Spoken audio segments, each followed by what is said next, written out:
What a brilliant— Wow, what a nice-sounding letter. From Prince Harry, Duke of Sussex, offered words that cut through the noise of ceremonial platitudes with piercing humanity. In a letter written to the forgotten army, Harry did not only speak of the past, he reanimated it, honoured it, and ensured that those who were so long neglected by official remembrance were brought back into the fold of collective gratitude. His message was not pomp, not rote duty. It was compassion, pure and unadorned, written with sincerity and humility. This act of acknowledgement, so simple yet profound, was a window into Harry's character, a man whose understanding of sacrifice and endurance is not theoretical, but lived, felt, and shared. To call it merely a letter is to diminish its depth. It was a vessel of compassion that travelled across time and space, reaching back to the jungles and mountains of Burma, where men and women suffered and endured, carrying forward to the present day where survivors, their families and descendants often wonder if their sacrifices have been overlooked. By addressing them directly to the forgotten army, Harry gave them the dignity of recognition. He called them by name, a name once used as shorthand for neglect, and transformed it into a mantle of honour. That act alone was steeped in compassion, for compassion begins with recognition.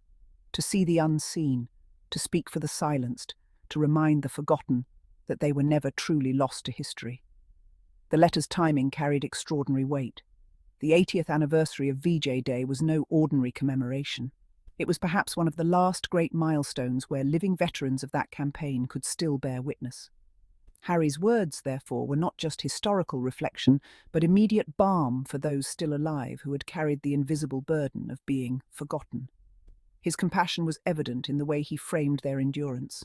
They had fought in unforgiving terrain, far from home, in conditions that few could imagine. This was not lofty rhetoric. It was empathetic acknowledgement of hardship. It showed that Harry had taken time not only to remember them, but to attempt, however humbly, to grasp the weight of what they endured. To fully appreciate the compassion in his words, one must recall who the forgotten army were. They were the soldiers of the 14th Army, comprised largely of British, Indian, African and Burmese troops, who fought the Japanese in one of the harshest campaigns of the Second World War. Their battles were fought not in European cities, but in jungles filled with monsoon rains, leeches, malaria and starvation. They fought against an enemy that was determined, resourceful and unyielding. The campaign in Burma was one of attrition, of unimaginable endurance, yet it was long overshadowed by the victories in Europe. These men and women returned to silence rather than celebration, their heroism often buried in the margins of history books. For decades they carried that neglect like a second wound. For Harry to speak directly to them, with reverence and gratitude, was to stitch compassion into a scar that had been left untended for too long. But Harry did not stop at recognition. He bridged memory with personal legacy. He evoked the name of his grandfather, Prince Philip, Duke of Edinburgh, who himself served in the Pacific Campaign. In doing so, Harry made remembrance a family inheritance, showing that he was not merely speaking as a royal, but as a grandson carrying forward a legacy of respect. His words about Philip, that he served with quiet humility, were layered with significance. They described Philip's character, yes, but they also reflected Harry's own approach. Just as Philip never boasted of his service, Harry wrote without self-aggrandizement, allowing the veterans themselves to remain the focus. In that mirroring, Harry demonstrated a compassion rooted not in performance, but in authentic continuity. He was not using Philip's name as ornament, but as testimony. That compassion also extended beyond Britain. When Harry wrote that even the fiercest of foes can in time become valued partners in peace, he acknowledged the humanity of all who suffered in that conflict. This was not nationalism draped in royal pomp, but humanism, the recognition that war, however necessary it may have seemed, destroys universally. His compassion stretched across enemy lines, seeing in remembrance not an opportunity to glorify battle, but to honour endurance and promote reconciliation. Such words echo the spirit of his Invictus Games, where veterans from across former battle lines come together, not as enemies, but as comrades in healing. Compassion for Harry has always meant building bridges where others might prefer walls. What makes Harry's acknowledgement especially powerful is how it aligns with his own military service. Unlike many who read scripted lines about sacrifice, Harry has lived in the shadow of war. He served 2 tours in Afghanistan, walked among soldiers who faced the threat of IEDs, shared tents, meals, and fears with comrades. He has seen lives ended abruptly and futures altered by injury. He has flown helicopters into danger, felt the pulse of combat in his own chest, and carried the weight of responsibility that comes with command. When he speaks of sacrifice, unity, and endurance, he speaks as someone who has been there. Not in Burma, but in the crucible of modern war where the faces of comrades become etched into memory forever. That is why his compassion rings true. It is forged in shared experience, not borrowed from distant history. His words of being humbled by the veteran's example reveal another dimension of compassion. To be humbled is not simply to show respect.